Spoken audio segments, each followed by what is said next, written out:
ఓషో రజనీష్ చచ్చిపోయి 34 ఏళ్లు దాటింది. ఇప్పటికీ ఓషో రాసిన పుస్తకాలు అమ్ముడుపోతున్నాయి. ఆయన వీడియోలు, ఆడియోలు సామాజిక మాధ్యమాల్లో సూపర్ పాపులర్ అయ్యాయి. ఇక ఆయన జీవితం గురించి రాసిన పుస్తకాలు, ఆయనతో ఆయన ఫాలోవర్లు గడిపిన జీవితం గురించి కూడా చాలా పుస్తకాల్లో అందుబాటులో ఉన్నాయి. అవన్నీ ఈ కపట సన్యాసి ముసుగును స్పష్టంగా చెప్పాయి.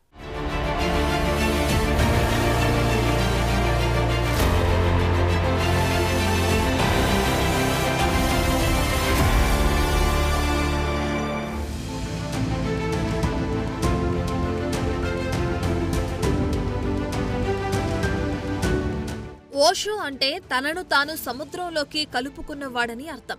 మరి ఆ పేరు ఎందుకు పెట్టుకున్నాడో తెలియదు కానీ అతడి అసలు పేరు చంద్రమోహన్ జైన్. 1931 డిసెంబర్ 11న మధ్యప్రదేశ్లో ఆయన జన్మించాడు. సాంప్రదాయాలు, తాత్విక చింతనలు, మతం అనే వాటిని అస్సలు ప్రచారం చేయలేదు కాబట్టే ప్రపంచవ్యాప్తంగా ప్రజలు ఓషో పైన ఆసక్తి కనపరిచేవారు. The luminous rebel life story of maverick mystic అనే పేరుతో ఓషో జీవిత కథను వసంత్ జోషి రాశారు. 1951లో బిఏ పాస్ అయిన తర్వాత ఫిలాసఫీలో ఉన్నత విద్యను అభ్యసించాడు. చిన్నప్పటి నుంచి రజనీష్ అడిగే ప్రశ్నలకు అందరూ విసిగిపోయేవారు. ఇక 1957లో ఓ సంస్కృత విశ్వవిద్యాలయంలో ప్రొఫెసర్గా ఉద్యోగం ప్రారంభించాడు. తన మాట తీరుతో అందరినీ ఆకర్షించే రజనీష్ చాలా మందికి అభిమాన గురువయ్యాడు.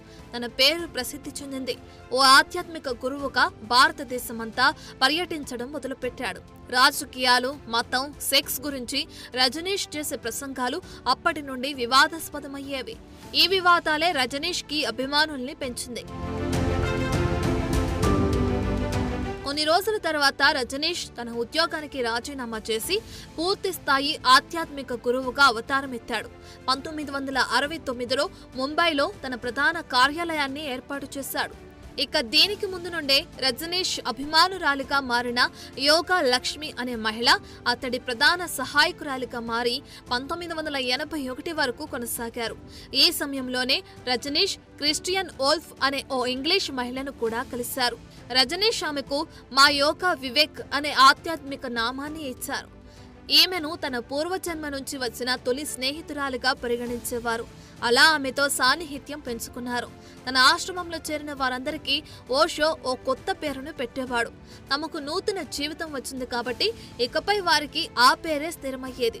అయితే రజనీష్ తన ఆశ్రమంలోని అందరి మహిళలను అమ్మ అని పిలిచేవాడు. స్త్రీ మాతృమూర్తికి ప్రతిరూపం గనుక అందరు మహిళల పేరు ముందు మా అని చేర్చేవారు. పురుషులను స్వామి అని అనేవాడు. రజనీష్ తొలి నుంచి శతాబ్దాల తరబడి పాతుకుపోయిన మతపరమైన ఆచార వ్యవహారాలకు వ్యతిరేకంగా మాట్లాడేవాడు. ఓ ఆధ్యాత్మిక గురువుగా వ్యవస్థీకృత మతం ప్రజలలో ఆధ్యాత్మిక జ్ఞానాన్ని కలిగించడానికి బదులుగా విభజన సాధనంగా మారిందని ఓషో నమ్మేవాడు. మతం అనేది చెడుకు బాధితురాలిగా మారి తన ప్రాముఖ్యత కోల్పోయిందని, మతం, రాజకీయం అనేవి ఒకే నాణానికి ఉన్న బొమ్మ బొరుసు వంటివని, ఈ రెండింటి లక్ష్యం అంతిమంగా ప్రజలను నియంత్రించడమేనని ఓషో బోధించేవాడు. ఇక పాశ్చాత్య ఫిలాసఫీలోని సమన్వయాన్ని, Sigmund Freud సైకాలజీలని వివరించేవాడు.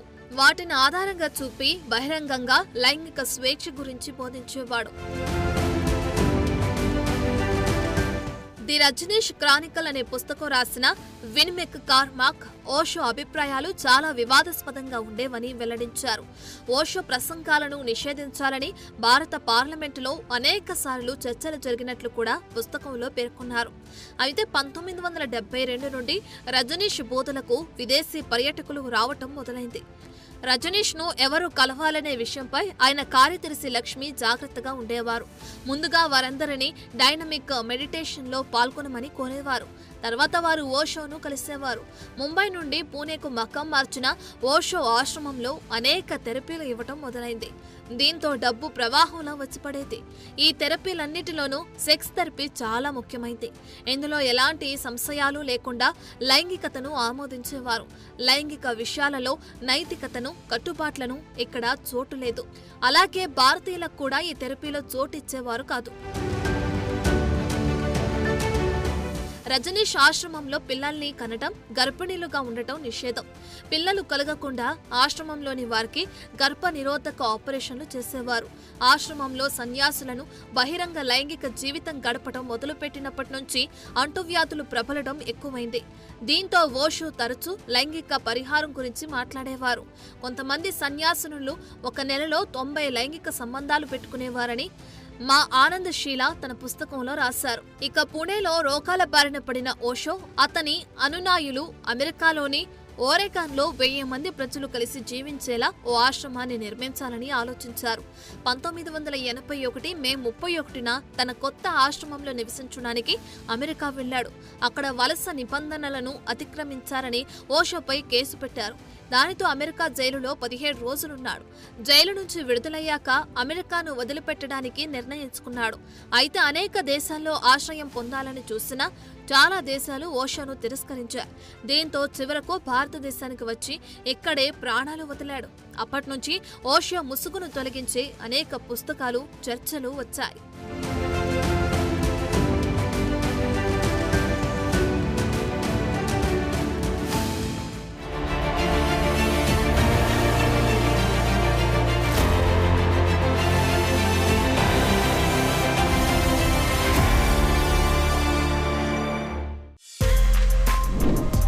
For more videos like this, subscribe Big TV channel.